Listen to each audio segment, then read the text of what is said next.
ഞാൻ നോക്കിയപ്പോൾ ഈ പോസ്റ്റ് ഇടുന്നത് വരെ ഇവളുടെ റീച്ച് എന്ന് പറയുന്നത് 9250.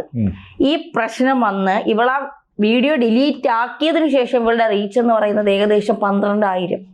അപ്പൊ ആളുകൾ ഇവിടെ കയറി കാണാനായിട്ട് എന്ത് ആരാധിക്കാനാണ് ഇവിടെ കയറി കാണുന്നത്? ഇവളൊരു കൊലയാളിയാണ്.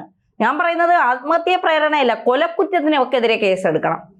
പക്ഷെ അപ്പോൾ ഒരു പ്രശ്നമുണ്ടല്ലോ, സാധാരണ ഇത്തരം സംഭവങ്ങളുടെ ഭാഗത്ത് വാദി സ്ഥാനത്ത് അതിജീവിത അല്ലെങ്കിൽ ലേഡി വരുന്ന സമയത്ത് ഗവൺമെന്റ് ഒഫീഷ്യൽസ് അല്ലെങ്കിൽ ഗവൺമെന്റ് രാഷ്ട്രീയ പാർട്ടികളെല്ലാം പ്രസ്താവനകൾ നടത്തുക, പത്രങ്ങൾക്ക് ബൈറ്റ് കൊടുക്കുക, ഇതെല്ലാം കാണാറുണ്ട്.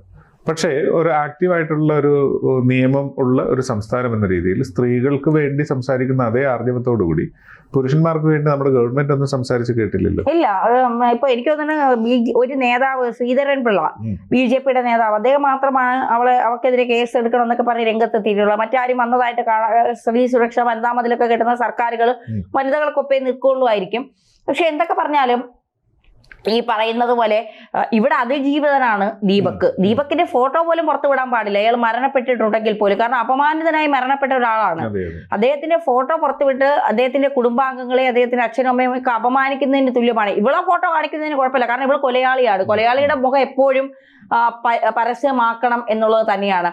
പിന്നെ ന്യായീകരിക്കാൻ കുറെ എണ്ണം വരുന്നതുണ്ട്. കുറെ ഇവളുടെ അതേ സ്റ്റാൻഡേർഡിലുള്ള കുറെ എണ്ണം ന്യായീകരണവുമായി വരും. ഞാൻ ആ വീഡിയോ കണ്ടു, അയാൾ അവളുടെ ബ്രസ്റ്റിൽ സ്പർശിക്കുന്നതായിട്ട് എനിക്കത് കാണാൻ കഴിഞ്ഞു, അവളെ കുറ്റപ്പെടുത്തേണ്ട ആരും, അവളെ ഇയാൾ ലൈംഗിക ചുവയോടെ നോക്കിയതാണ്, ലൈംഗിക ചുവയോടെ സ്പർശിച്ചതാണ് എന്നൊക്കെ പറഞ്ഞെത്തുന്ന കുറെ പിന്നെ ഈ ദുഷിച്ച ചിന്താഗതിയുമായി നടക്കുന്ന കുറെ ഉണ്ട്. അതായത് ഒരാളെ ചത്താലും കുഴപ്പമില്ല, അയാളുടെ കുടുംബാംഗങ്ങൾ അനാഥരായാലും കുഴപ്പമില്ല, പക്ഷെ ഞാൻ നിലപാടുകൾ ഉയർത്തിപ്പിടിക്കുന്ന മറ്റേ മഹാസംഭവമാണെന്ന് പറഞ്ഞു വരുന്ന കുറെ ഐറ്റംസ് ഉണ്ട്. കൂടുതൽ വാർത്തകളും വിശേഷങ്ങളും നിങ്ങളിലേക്ക് എത്താൻ ABC മലയാളം സബ്സ്ക്രൈബ് ചെയ്യുക, ബെൽ ബട്ടണും അമർത്തുക.